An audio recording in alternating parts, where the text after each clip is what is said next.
This is Cruise Radio. I cruise a lot, and I always sail with travel insurance. You should too. Get a free quote today at tripinsurance.com. Here we go.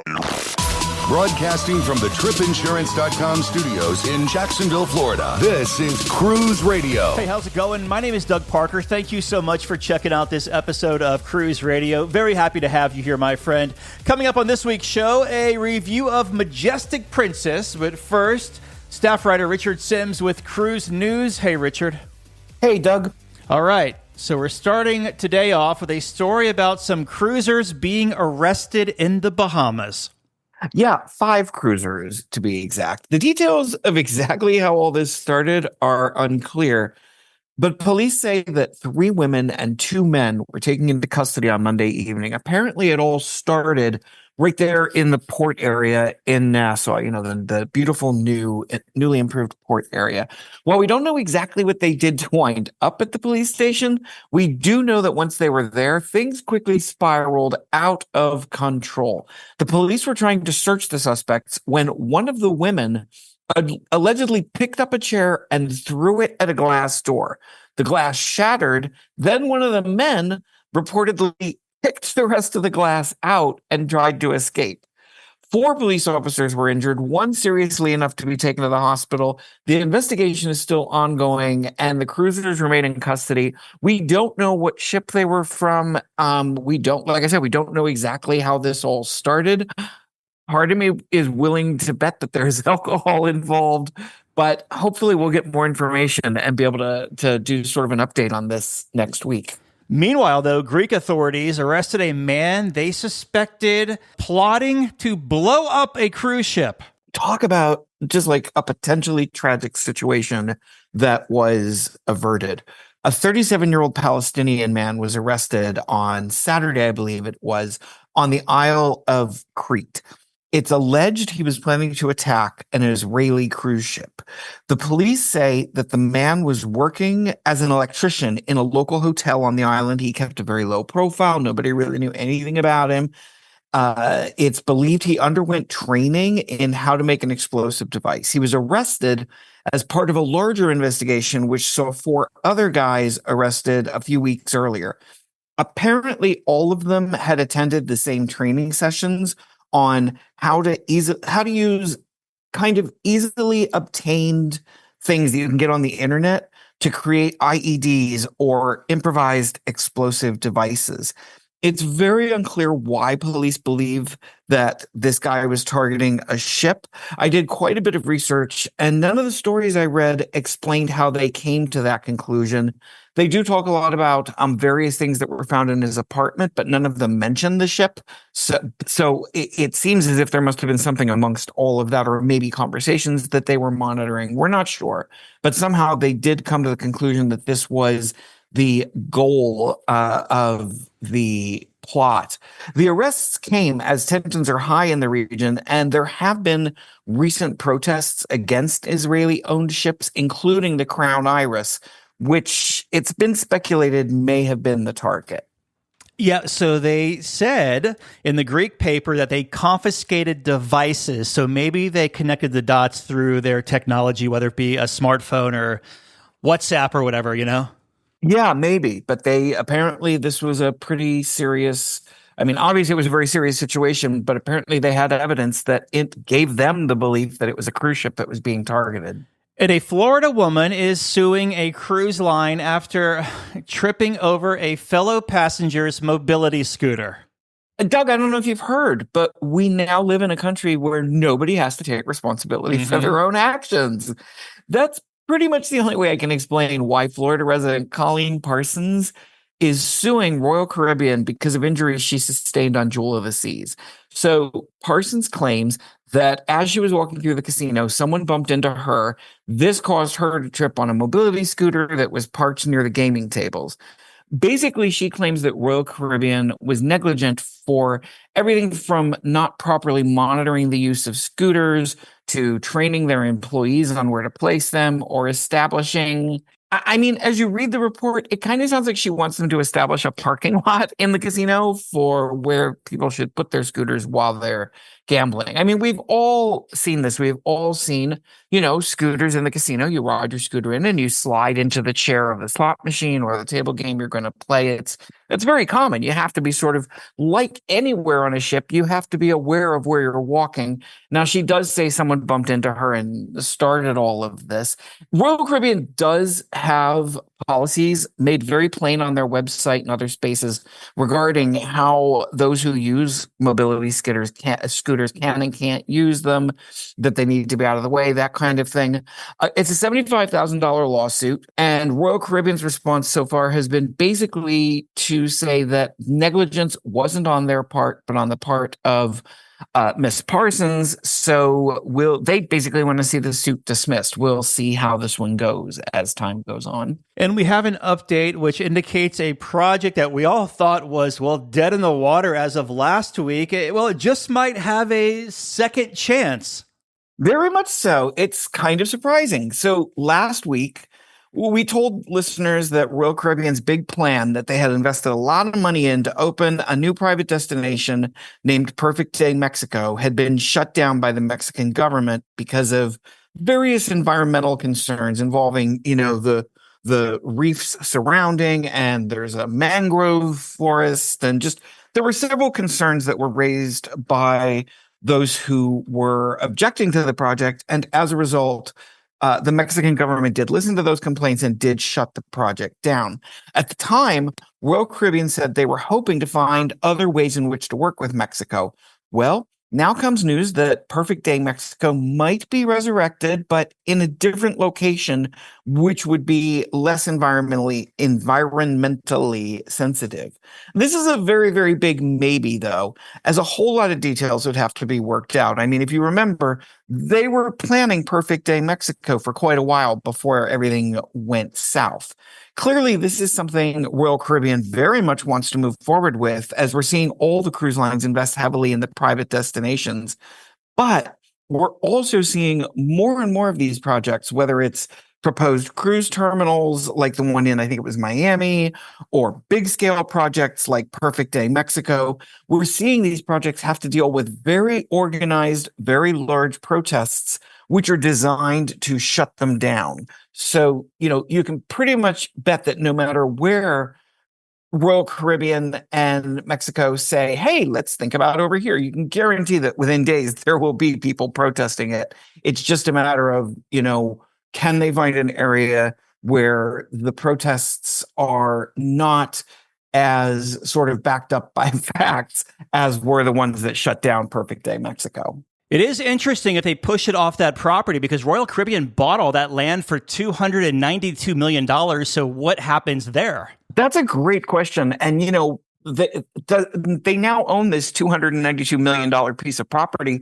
I mean, we know that they can't build a perfect day. Could they do something different there? Could they build, something smaller, less impactful? It seems unlikely. It seems like no is no, but I don't know. What are you going to do with that 290? Maybe they could sell it back to Mexico, although I'm sure Mexico would be like, yeah, we'll give you $10. They're not going to give them the full 292 million. Right. But it's not all bad news for Royal Caribbean. That's right, because this was a very big week for them. On Wednesday, they took delivery of Legend of the Seas, which is the third vessel in their very big and very popular Icon class. It was built at the Meyer Turku shipyard in Finland and is now heading to Cadiz, Spain, in order to get, all the finishing touches and the bells and whistles and all that on.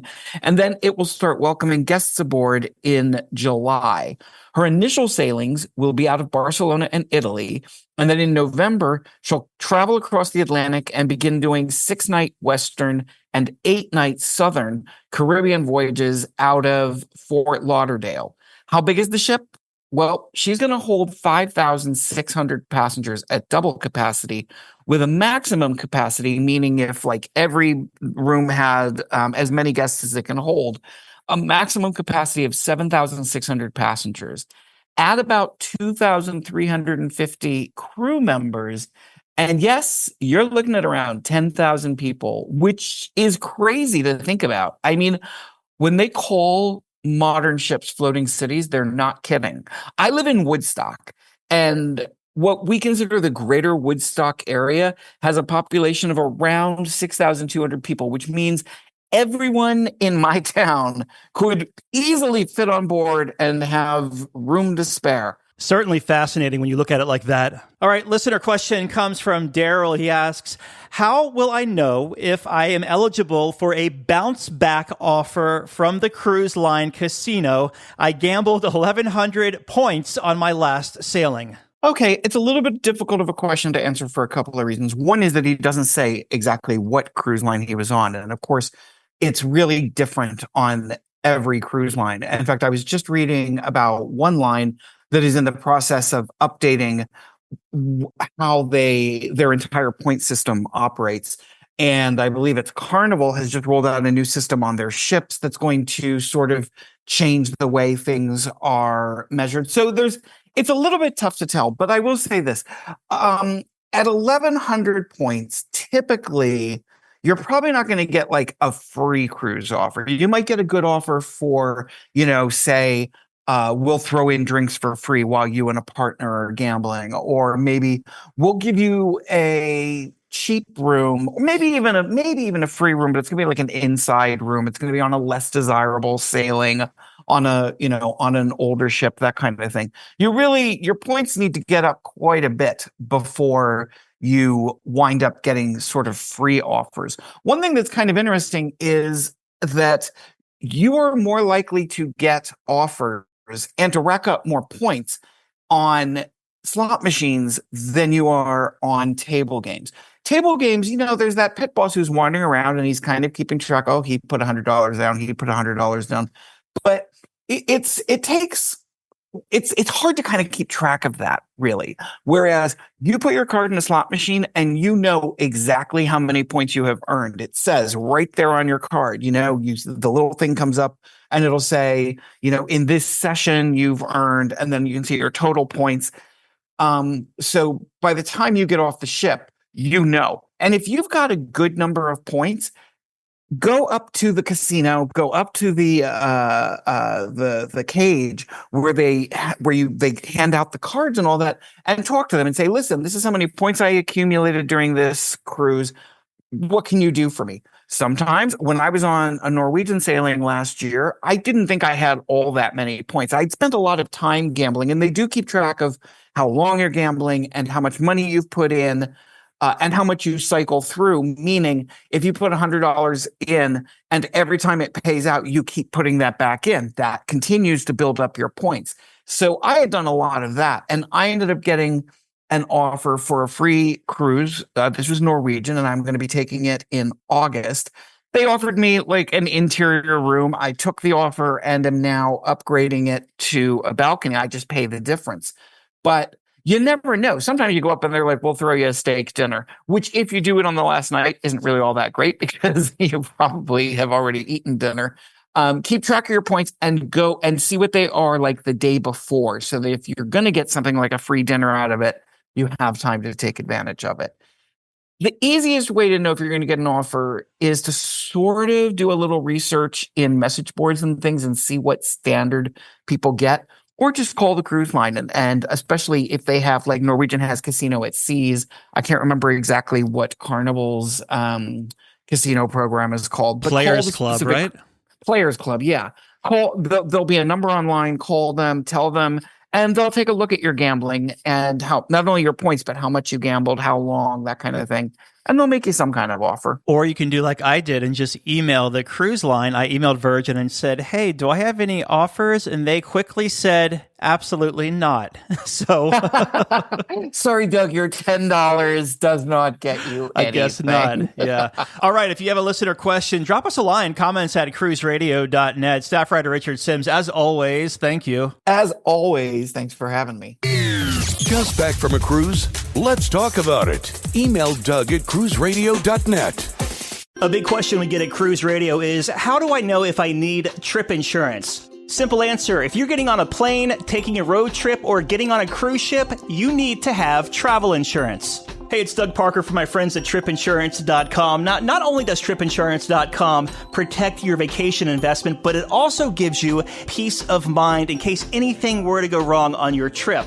How do they do it? They offer 3 different types of trip insurance policies. Good, better, and best. One policy for every vacation budget. But it doesn't just stop there. They're up to 40% lower when you shop around on other comparison sites. Plus, tripinsurance.com offers 24-hour customer support before, during, and after your trip, online claims assistance, and travel alerts to let you know what's going on at your destination. But find out for yourself. Check out tripinsurance.com.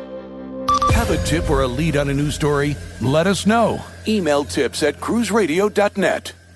Chris just returned from a 7-night cruise on Princess Cruises' Majestic Princess. It sailed over to the Western Caribbean from Port Everglades down there in South Florida, and he joins us on the line. How you doing, my friend? I'm doing well, Doug. How are you? Good, buddy. Thanks for coming on and talking about Majestic Princess, a ship we haven't talked about in quite a while. I think it came over from China back in 2021, debuted in LA, then made its way eventually over to the East Coast here. So before we get to the ship itself, we'll take a step back. We were talking off air that this was your very first cruise. So give me some pre-cruise thoughts. What made you want to book this Western Caribbean sailing on Majestic Princess? Well, we always kind of had the idea, of doing something together. My now fiance and myself, we don't really get too much opportunities to get away except once a year. We go down to Florida every year to visit my parents. They go down to Fort Myers and help out for the twins for their spring training.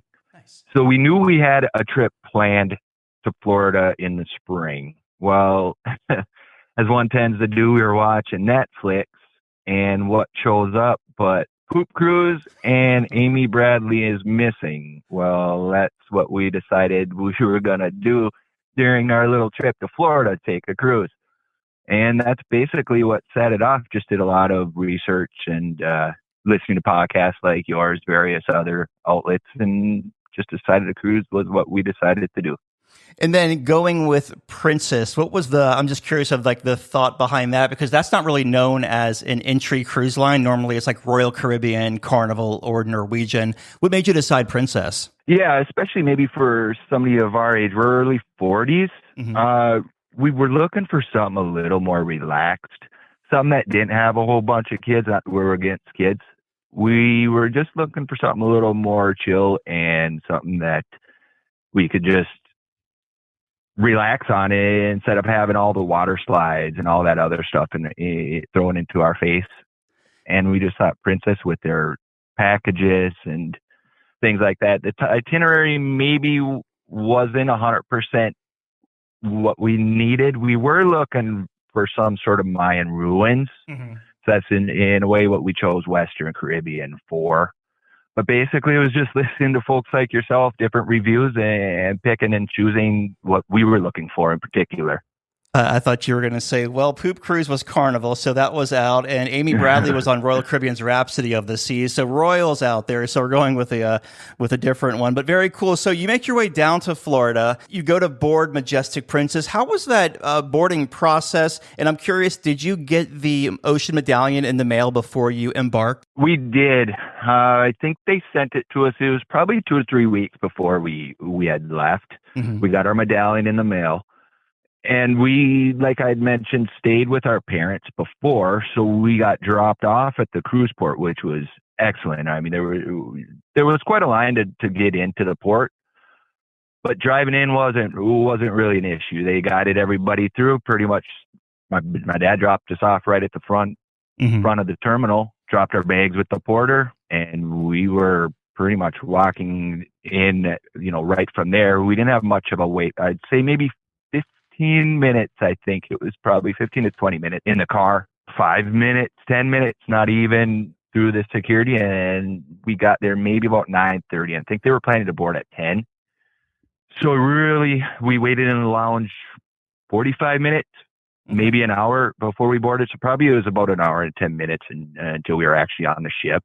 And most of that was just waiting in the terminal for our boarding number to be called. Did you find it to be pretty easy as you're navigating through the terminal, through those different checkpoints, if you will? Really did. There wasn't much stopping at all. We were in the green line. Then there were 3 or 4 people in front of us. Walked up to the counter line, and with all we did all of our pre-board checklist. And then once all that was completed, everything besides that, it was just super seamless. Uploaded our photos, no issues at all with that. So you make your way on board Majestic Princess, your very first cruise ship ever, you and your fiance there. So what did you think? What were your first impressions? It was impressive.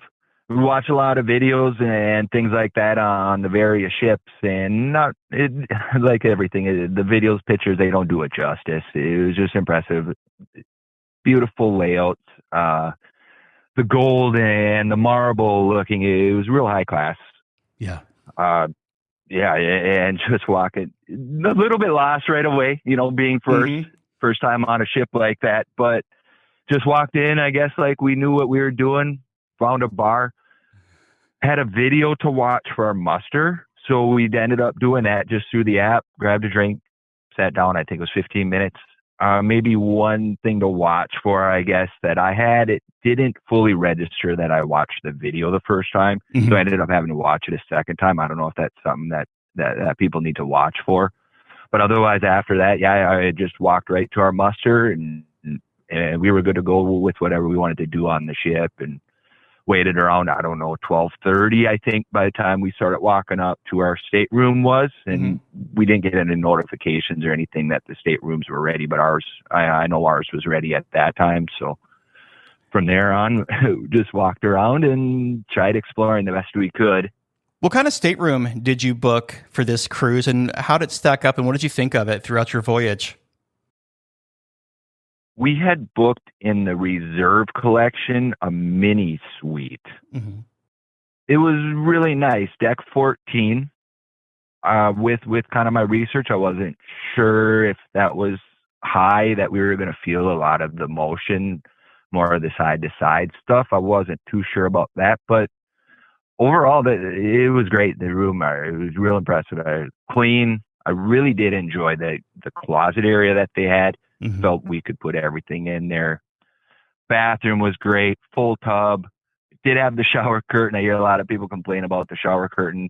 For me, it was fine. It was a little bit short. That was but bed, super comfortable, princess bed, as I hear, and it was just great. And then we had our balcony was underneath. I guess it is that Seawalk, I believe it's called. We were maybe 2 decks underneath that, and so our balcony kind of had an angle to it and gave us a little extra space, I suppose, than what a regular size balcony would have had. So that was kind of neat too, even though I don't know that we used it that as much as we should have. But otherwise, USB ports maybe could have been a little better. We made it work. They were only on one side of the bed, and then they had some outlets on the vanity, and then plug-in outlets in the bathroom as well. And if I'm remembering correctly, they had the European and American, which we had the adapters for the European. So outlets and things like that for us, no problems. Being underneath the seawalk like that, was the privacy ever an issue from people walking above you being able to look down? I didn't think so. I kind of gave that some thought, and I was actually hearing some people talk about that on previous podcasts. When you're up there, unless you're really looking into people's rooms and making an effort, I don't think it's going to be an issue. And maybe if you're self-conscious when you're out on the balcony and you can see people around you, maybe it'd be an issue. But I really don't think that it is a problem. You can see just as much just looking down the side of the ship off the balcony as you would from up on the seawalk, I would think. Now, this reserve collection, it used to be called, I think, the club class back in the day with Princess. What kind of perks did you get attached to that cabin assignment? Well, it was, from what I remember, a premium location on the boat. The reserve collection dining room for your main dining, it might have had priority embarkation, disembarkation situation. I'm trying to remember some of that. I didn't really see any benefit to any of that.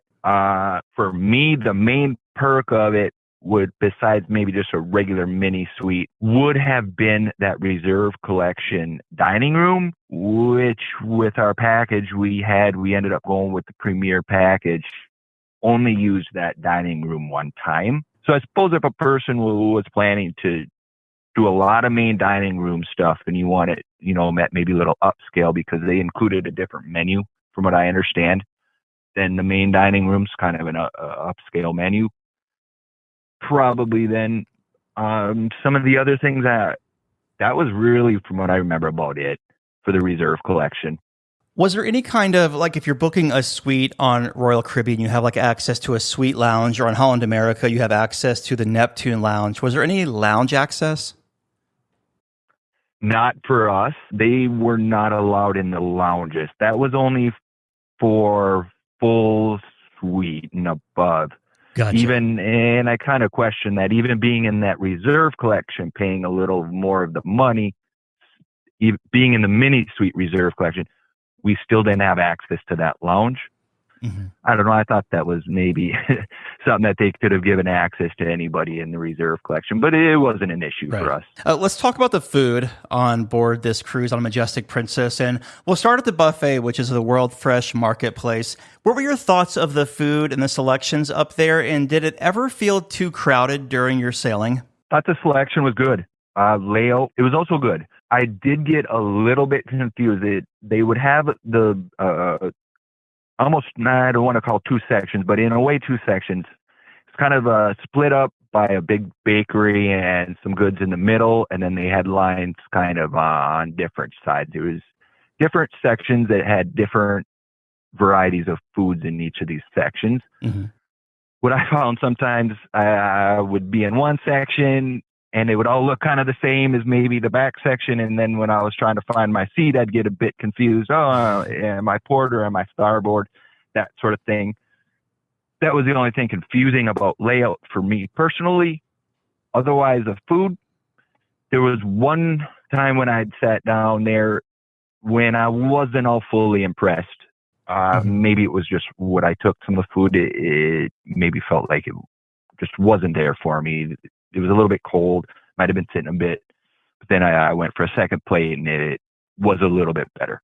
Gotcha. Had everything you could want, and the crowding, I don't ever feel like it was overly crowded for the times we were going. Now, we did walk through there a time or two when it was pretty shoulder to shoulder. We weren't going there to eat. We were just looking to walk through. Trying to find a table at those times, I'm not too sure. They did have seating on both sides, which was really nice. I thought you could get a nice view of the ocean as you're eating. So, main dining room, you mentioned you had access to the reserve collection there. How was the dining experience in the main dining room throughout your cruise? It was great. We did a lot of the specialty dining and the other dinings. That's why we only ended up making it into our reserve dining room one morning for breakfast. Okay. And it was awesome. They were right up. Service was great. It was pretty dead in there, admittedly. So yeah, they had the time to wait on us, but they offered us some blueberry pancakes that weren't on the menu, things like that. It came quick. It was really good. I guess it was as I expected. Before we go to the specialty restaurants, did you have the Princess Premier or Princess Plus booked for the sailing? That is what we had, yeah. So we had the unlimited specialty dining, the unlimited drinks and things like that. That's why I say we didn't really make it into the, per se, main dining room, actually, too many times. So let's talk about some of those specialty restaurants. Tell us the ones you went to and maybe a highlight from each one. Well, we made it to all of them. We went to the Crown Grill one of the nights, and it was really good. Basically what I guess I figure I expected. It was kind of, to me, your classic sort of steakhouse, the darker kind of woods feel, the more intimate setting. Steaks were excellent. Sides were good. Dessert, good. Really no complaints with it, with the Crown Grill. Had the nice selection of the salts that they put on the side, which was interesting. Some I'd never tried. Very good. We also hit Sabatini's. You are correct. We did go to Sabatini's. Unfortunately, before Sabatini's, we made a little mistake of grabbing what you'd call a little snack off the buffet line. So when we went to Sabatini's, we weren't exactly the hungriest, but still delicious. Mostly delicious. My fiance had a seafood linguine that she really enjoyed. Salads were great, appetizers, all of that. I ended up getting the chicken parmesan, I thought. I don't know if they normally come that way, but they kind of brought it out on a sizzler type plate and then slid it onto your plate. And I felt the cheese could have been melted. It looked like it had been previously melted, came to me, and it was all hard. So I don't know if that's the way they were supposed to serve it or not. To be honest, maybe the main course of my dish was not what I was expecting. But again, my fiance loved it. Great wines. Service is always good in any of the restaurants that we went to. I couldn't say enough good things about the crew and the service as far as that goes. Did you get a chance to dine at the Catch? Actually ended up eating there twice. We love seafood, and both times we went there. Oh yeah, it was excellent. I mean, it was as good as people say. The fish, fresh. I felt the service again. You can't get any better, it seems like, on some of these cruise ships, and the way they would present it to you in this fancy dinnerware, you know, maybe like an octopus with its legs holding up a bunch of shells and stuff. It was a really cool experience both times that we went there. On embarkation day, we actually scooted up to Lido Deck, and I had Alfredo Slice, I believe it was called. It was the to-go pizza. Really good. They had Salty Dog, I believe it was. The pizza or the burger and fries sort of place was next to it, which we didn't end up grabbing any of that. We did make it to Sushi, Ocean Terrace Sushi, I believe it was called. That was really good. I had a seafood salad. Awesome. I would never have guessed I would have even tried it, but it was one of my favorite things. And the rolls, everything was excellent. It was kind of a set menu. You'd sit down. Yes, I would like to eat here. And they just brought you your rolls, and really good. We did not make it to O'Malley's. O'Malley's was one that we were really trying to make it to, and we ended up not making it there. That ended up being, it seemed so crowded at times. It was almost too difficult to get a seat in there. That is one that I really wish that we could have made it to, and we kind of missed out on O'Malley's. Yes. And then the International Cafe, I hit that up quite a few times. It's funny what you said about the Catch by Rudy, because the only time I've ever had oysters on a cruise ship was eating there, I believe on Star or Sun Princess, and I really didn't know what to expect going in. Best oysters I've ever had, actually best seafood I've ever had on a ship. My fiance said they were some of the best oysters that she's had. Yeah, it's wild. Yeah, for sure. That's good. I'm not alone there then. All right, well, let's move on here and talk about, actually, before we go to entertainment, did you do room service at all? We did. Yep. And I kind of skipped over that pretty cool feature. We talked about the medallion and that Ocean Now delivery. We ended up doing it twice. The first time we did it, no problems. Everything came exactly as ordered. No charges. Excellent. Tip the man beyond the way. We ended up ordering again another night as we were sitting in the room, and I don't know if I wasn't paying attention or something, even with the premier package. From what I understand, that was supposed to be free. We ended up getting charged for what we had ordered. Now, I don't know if that's something that I overlooked and why we didn't get a charge the first time. It was pretty close to the same sort of stuff. Went down to guest services, asked them about it, I was just looking for an explanation why, for my own personal curiosity. They ended up taking the charge off because they said, yeah, some things they do charge, some things are free. Otherwise, yeah, that worked great. They brought it to our room. I don't know how many other spots on the ship. I had heard that it's a little bit limited on the areas that you can order food to. For us, worked great. Let's talk about entertainment. What did you think about it? Your very first cruise, did the entertainment stack up for you? Yeah, I thought it was good. I do really enjoy the sort of big Broadway productions, things like that. We ended up seeing, and I was glad they brought it back. From what I understand, they took it away for a little bit, the show Fiara, and it ended up being pretty good. I thought it was as expected. I wasn't expecting, like a Royal Caribbean theater show or something like that. So it definitely kept me entertained.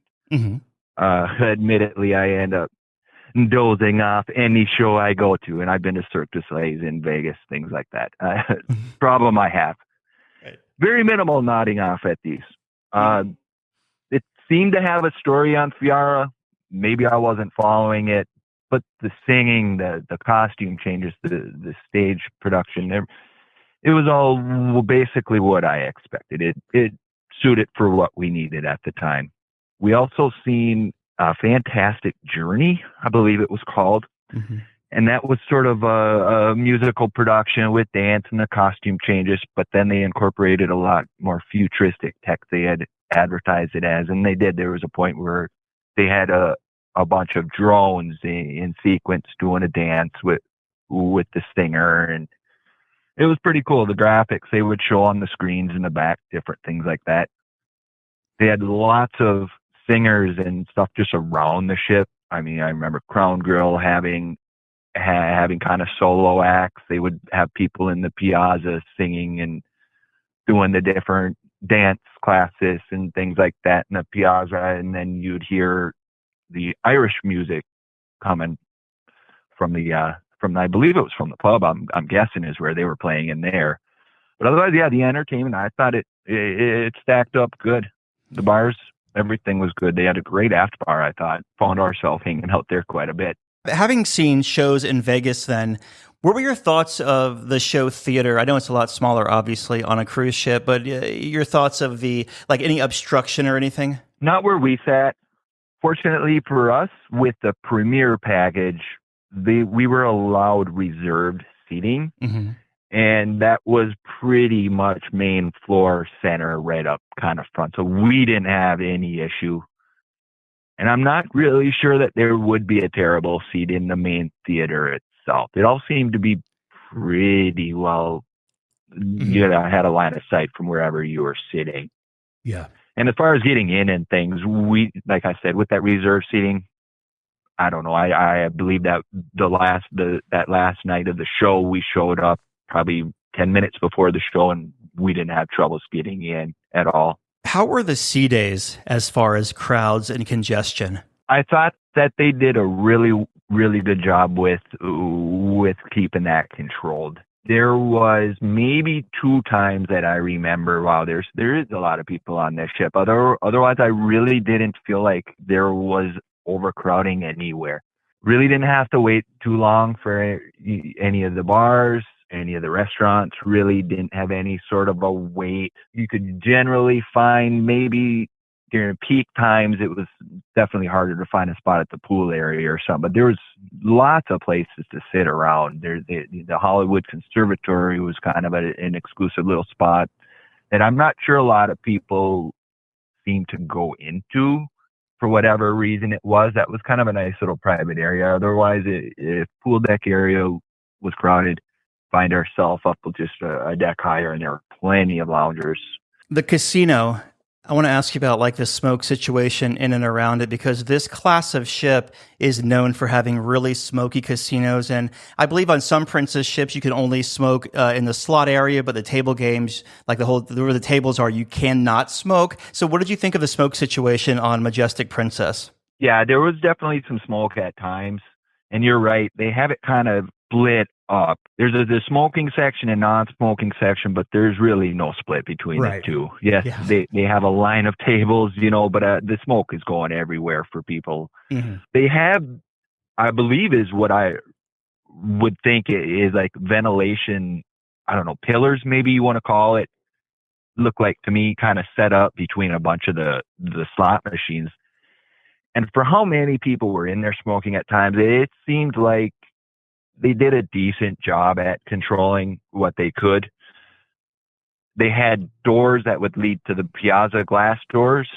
I'd only seen them closed maybe once or twice. Otherwise, they were always open. And as you were approaching the casino, if it was, a little later at night, people in there smoking, you could get a little bit drifting out into the piazza area. Mm-hmm. I don't remember if I could smell it, say even a deck or above the casino at all. And then they seem to have, I believe it was non-smoking in the high roller room, mm-hmm. possibly. Okay. I only walked through there. I'm more of a baller on a budget. I can't afford that high roller room. Exactly. Walked through there. Very sparse machines, actually, which kind of shocked me. I figured they'd be packing machines in every space they had. Mm-hmm. But there was a lot of space in there, and I don't think there was smoking allowed in that section, and that was separate from the main casino. Let's talk about the ports that you hit on this 7-night cruise. So what we'll do here is give us your port of call and then give us the highlight. Then you can move to the next one. Yeah. Our first stop was Roatan, Honduras. And yeah, it was beautiful. That was a non-tender port. And I believe it's Princess. They have their own, or Carnival have their own pier there, I believe. Mm-hmm. And so we pulled right up to the pier, and yeah, it was beautiful sailing into that port with the high hills and all the green and everything around. Very nice port, I thought. Again, I don't have a whole lot to compare it to, but I thought the place was super clean, very navigable. I mean, you just pretty much follow the path and you're walking into the shop, walking there. They had the chairlift that would take you to the beach. From what I remember, beaches right there and things. What we ended up doing, since it was our first stop, we didn't have anything planned. We were just kind of trying to get off, see what the procedure to get off the ship is, getting off, getting back on, walk around the port, just relax a little bit on our own and kind of get our feet wet into getting on and off at a port. Mm-hmm. We ended up walking all the way to the end of, I guess, the beach. There's a pathway that'll take you to the beach, a direct path or a path through the woods.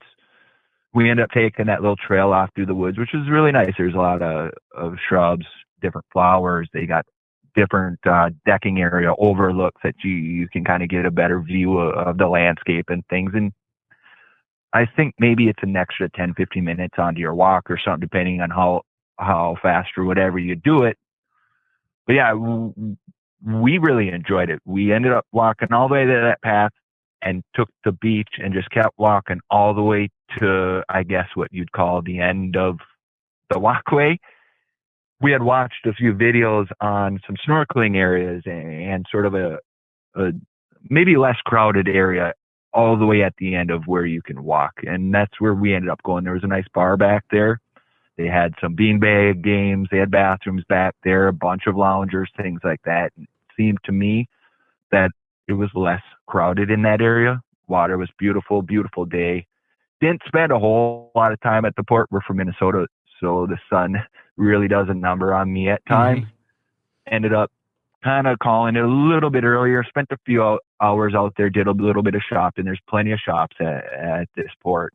Didn't get harassed by anybody, which we thought was kind of nice. And just basically got back on the ship and prepared for the evening that afternoon. And then next you had Belize City, Belize. How was your time there? We weren't quite sure what to expect. We really wanted to go see some Mayan ruins, I guess you could say. And that's what we ended up doing here. We booked an excursion through Princess. So we got off the ship maybe 7 or 7:30, got in our line. And it was the Lamani River Tour and Ruins, I believe, something it was called. Well, everything was great. We really enjoyed it, long story short. But the trip out there, it takes you quite a while. There was, I believe it was like a 45-minute bus ride or something to this location where you would then hang out in a little waiting area, I guess you could say. They had a bar there. They had some, at least one souvenir shop.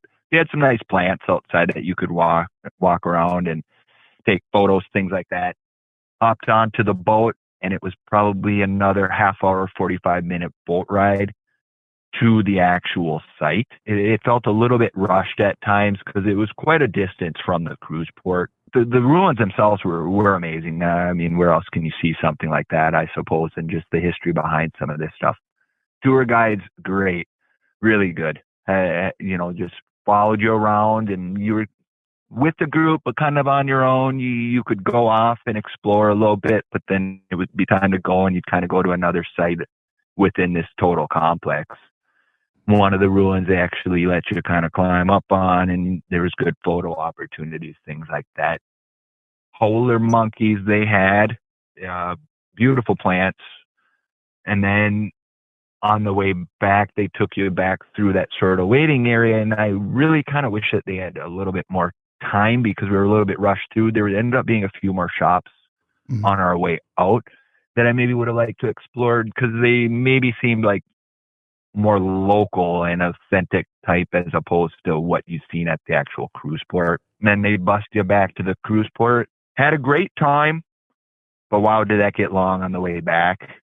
Just the bus ride out there was entertaining. The actual cruise port itself, it was probably our least favorite. It was a tender port, so that was another 20-25 minute tender just to shore. After Belize City, what was up next? Cozumel, Mexico, our favorite stop, I would say. Pulled right up to the pier, got off, walked the nice long pier through the different shop areas, things like that. And with this one, we kind of wanted to, in a way, explore all of our options. First port, we just got off, hung out, did our own thing. Second port, we did our Princess excursion. With Cozumel, I looked at some third-party excursion companies, and we actually ended up booking through Shore Excursion Group, introduction to scuba diving. Went right to the taxi spot. Oh, you need a taxi here. Where are you going? Set us up. We went, it was a Chocanab Park, I believe was how you kind of pronounce it. Maybe a 10, 12 minute taxi ride from Cozumel. You pay an entrance fee to get into the park, and from there there's lots of things you could do. A person could just go there without even having an excursion planned. We did have our excursion planned, showed up a little bit early, not a problem. Walked us back to the stand where we got set up with our scuba gear, things like that. I can't tell you the exact name of the scuba shop. Just excellent instructors. Like I say, it was an introduction to scuba diving. I had never actually even gone traditionally snorkeling, so I was a little bit nervous about what was going to happen, but we were very fascinated with the idea of the scuba. And great instructors, told you everything you needed to know, hopped into the ocean, and it was great. That will be most likely the highlight of the trip, I would think, for sure. But yeah, and it was a single tank dive. They took us out, dove through a little cave area. We had a photo opportunity by I'm assuming they sunk the statue for the photo opportunity, but it was still cool. They were up there feeding fish. I don't know. I couldn't recommend scuba for somebody that they even think that they could handle it. That was quite an experience. We could hang out at the beach for as long as we wanted after we were all done, walk around the park. They had food, they had shops, all sorts of things at this. Like I say, I believe it was Chocanab Park was how you pronounce it, and very relaxed. We actually ended up meeting up with somebody that was on our excursion who lives in Mexico. He had come down from central Mexico for his birthday and wanted to try scuba. And so he ended up being with our group, and it was really interesting talking to him because he said he liked to go down to Cozumel and specifically that area because of less tourists. So I don't know if that's something to think about or not, but like I say, that Chocanab Park, that was a cool spot. And then you just hit a taxi back on the ship that evening. So does this 7-night itinerary that you were sailing on, was that just the first day a sea day, 3 port days in a row, a sea day on the end, then back to Lauderdale? Yes. Any excitement on that final sea day, or just kind of a time to decompress and prepare to enter reality again? Basically, that was it. That final day, just the same as before. Walk around, did a little gambling, listen to some music, things like that. Just pretty much got decompressed for the day. You did mention excitement. Our first sea day, we didn't know what to expect, not to go back too far. We encountered some pretty rough seas, actually. And we had heard other folks talking that it was some of the rougher seas that they had encountered. There was stuff really rocking. People were feeling it. Definitely people were feeling it until, say, noon the next day. But so the first sea day was pretty rough. But the last, from there, seas, excellent the whole time. So you make your way back to Port Everglades, and because you are in that reserve cabin, Did you take advantage of the priority debark? Like, I'm not even sure if that's something that's even enforced or offered so much. It did say it with the package. Mm-hmm. Maybe I missed something. Okay. They did mention about writing, self-assist or whatever it is, where you bring your own bags off, and then maybe they were going to give you a number, something of the sort. We ended up just basically walking off, and we had no issues. We didn't have a number, nothing like that. We just grabbed our bags, and we just walked off that last day for disembarkation. Any first time, being first time cruisers yourself, so any first time tips to offer anyone who might be either taking their first cruise or taking Majestic Princess? I really enjoyed the medallion, just the ease of being able to walk up to the different venues, and they have your package. They see who you are. No signing of papers. The app, everything is on the app, uploading your, how much your bill is, things like that. Be careful when they say like giveaways and attendees things for a free item. Mm-hmm. I guess it depends on what a person wants to do.